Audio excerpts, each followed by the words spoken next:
السلام علیکم ورحمۃ اللہ وبرکاتہ۔ نحمدہ ونصلی علی رسولہ الکریم۔ ناظرین اکرام، ہم آپ کی خدمت میں غیر مقلدین کی طرف سے یعنی بار بار عجیب چیزیں لاتے ہیں۔ آج بھی ہم ایسی ایک عجیب چیز لائے ہیں جو غیر مقلدین کی طرف سے ہم آپ کی خدمت میں پیش کرنے والے ہیں۔ اصل یہ ہے کہ یہ ایسی باتیں کیوں کہتے ہیں جو بہت ہی عجیب ہوتی ہیں، ان کے مسائل عجیب لگتے ہیں، اس کی وجہ کیا ہے؟ دیکھیں، کبھی تو یہ کہتے ہیں کہ بھئی گائے کا پیشاب بھی ہم پی لیں گے کیونکہ وہ پاک ہے، ماکول اللحم ہے، یعنی اگر ہندو گائے کا پیشاب پیتے ہیں اور غیر مقلد پیتا ہے تو یعنی ان کا پتہ نہیں ذہن ایک جیسا ملتا ہے یا ایسا کچھ معاملہ محسوس ہوتا ہے۔ تو ان کے یہ مسائل اس طرح کے کیوں ہوتے ہیں؟ جس طرح یہ عاقل نور ٹی وی جدہ والے کبھی تو کہتے ہیں کہ بھئی منی پاک ہے، عورت کی شرمگاہ کی رطوبت پاک ہے، اور وہ کہتا ہے اس کی شرمگاہ کو چومنا، بوسہ دینا، چاٹنا وہ بھی درست ہے، ممانعت کی کوئی دلیل نہیں ہے۔ اور پوچھنے والے پوچھتے ہیں کہ بھئی پتہ نہیں عجیب انداز سے پوچھتے ہیں، اور وہ کہتے ہیں اگر مرد اپنا اعلیٰ تناسل اپنی بیوی کے منہ میں گھسیڑ دے تو وہ بھی ممانعت کی کوئی دلیل نہیں۔ یعنی اس طرح کے ایک بہت ہی عجیب مسائل جو ان کی طرف سے آ رہے ہوتے ہیں، ان کی وجہ کیا ہے؟ دیکھیں، ایک تو وجہ یہ ہے کہ یہ خود مجتہد بنے ہوئے ہیں، اپنے آپ کو مجتہد سمجھتے ہیں، خود تحقیق کرتے ہیں۔ ان کا ذہن ایک تو یہ دیکھیں نا کہ وہ دین دارانہ تو ذہن ہے نہیں کہ یہ اپنے آپ کو شریعت کا پابند بنائیں۔ یہ ایک جس کو رئیس المناظرین مولانا محمد امین اوکاری صاحب رحمۃ اللہ تعالیٰ علیہ کہتے ہیں، یہ ایک آوارگی ہے۔ تو ان کے ذہن پر بھی ایک قسم کی آوارگی چھائی ہوئی ہے، غالب ہے آوارگی۔ اب اس آوارگی کی بنا پر ان کی تحقیق بھی آوارہ ہے ایک قسم کی۔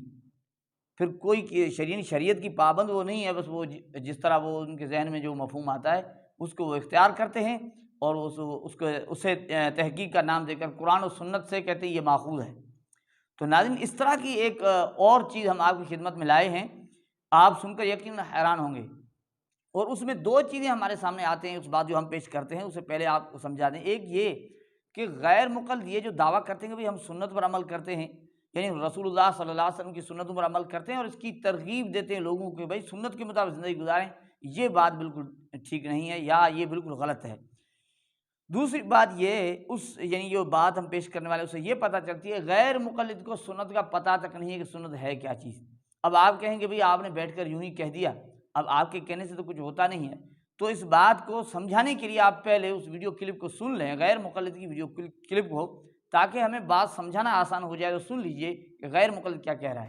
شیخ، یہ بھی بتائیے نا کہ یہ عمل جائز بھی ہے یا نہیں ہے، اور کیا یہ سنت ہے؟ حالت حمل میں طلاق دینا جائز ہے، اور یہ سنی طلاق ہے۔ سنی کا معنی سنت ہے۔ یا ہمارے ہاں لوگوں کو تقوی کا ہیدا ہو جاتا ہے کہ مجھے ایک صاحب نے کہا فلاں صاحب کہتے ہیں نہیں ہوتی، اور وہ تو قرآن و حدیث کے علاوہ بات ہی نہیں کرتے۔ میں نے کہا مسلم کی حدیث ہے، نبی علیہ السلام نے عبداللہ بن عمر کو کہا تھا طلقھا طاہرا او حاملہ، حالت طہر میں طلاق دو یا حالت حمل میں دو، سنت ہے یہ تو حالت حمل میں طلاق دینا سنت ہے۔ یہ بات سمجھ لیں اچھی طرح، حالت حمل میں طلاق دینا جائز ہے، سنت۔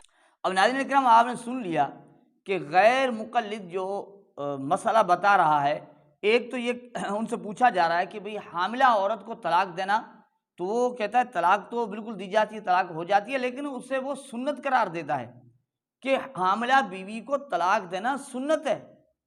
اب یہ انتہائی حیران کن بات ایک تو یہ ہے کہ اب اگر وہ سنت ہے، کیونکہ اب وہ ان کا دعویٰ غیر مقلدین کا بھی یہ ہے کہ سنتوں پر عمل تو ہم کرنے والے ہیں، سنت پر ہم چلتے ہیں، اس کی دعوت تو غیر مقلدین کی جو بھی غیر مقلد اس کی بیوی جب بھی حاملہ ہو تو اس کو تو مطلقہ ہونا چاہیے، اسے طلاق ملنی چاہیے، کیونکہ ان کے ہاں سنت ہے۔ اور سنت کو جان بوجھ کر ہر وقت چھوڑ دینا یہ بھی تو بالکل قطعاً درست نہیں ہے۔ تو ان کی جب غیر مقلدین میں ان کی بیویوں میں سے کوئی بیوی جب حاملہ ہو تو اسے طلاق ہونی چاہیے۔ اب اگر اسے طلاق نہیں دیتے، یعنی وہ اپنی حاملہ بیویوں کو طلاق نہیں دیتے، تو اسے پتہ چلا کہ سنت پر عمل کرنے والے نہیں ہیں، یہ جھوٹ بولتے ہیں۔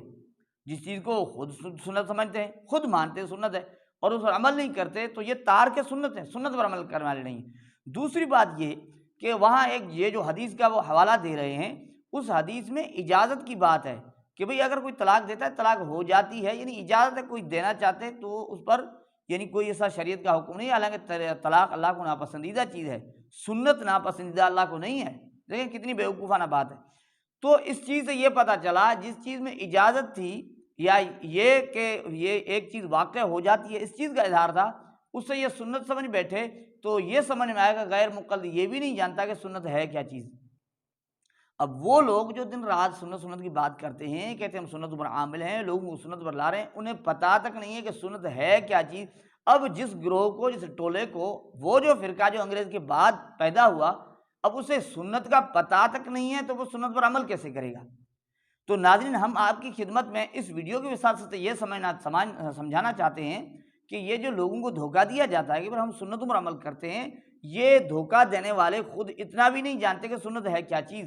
اگر ان کے کہنے پر چلو گے، ان کی مانو گے، تو جو یعنی شادی شدہ لوگ ہیں ان کی بیویاں جب حاملہ ہوں گی تو انہیں طلاق دینا پڑے گی، کیونکہ یہ تو سنت ہے اور سنت پر تو عمل کرنا ہے۔ تو ناظرین کرام، یہ آپ کے سامنے یہ کھلی چیز ہے کہ ایک نئی چیز ہم نے آپ کی خدمت میں پیش کی جو غیر مقلدین کی طرف سے ہے، اور یہ دن بدن اس طرح کا یعنی اس طرح کی باتیں کرتے ہیں، یہ فتنہ پھیلتا جاتا ہے۔ تو اللہ تعالیٰ سے دعا ہے کہ اللہ تعالیٰ پوری امت کی ان فتین لوگوں سے حفاظت فرمائے اور ان غیر مقلدین کی حقیقت کو اللہ جل جلالہ ہمیں سمجھنے کی توفیق عطا فرمائے۔ یہ ہے حقیقت۔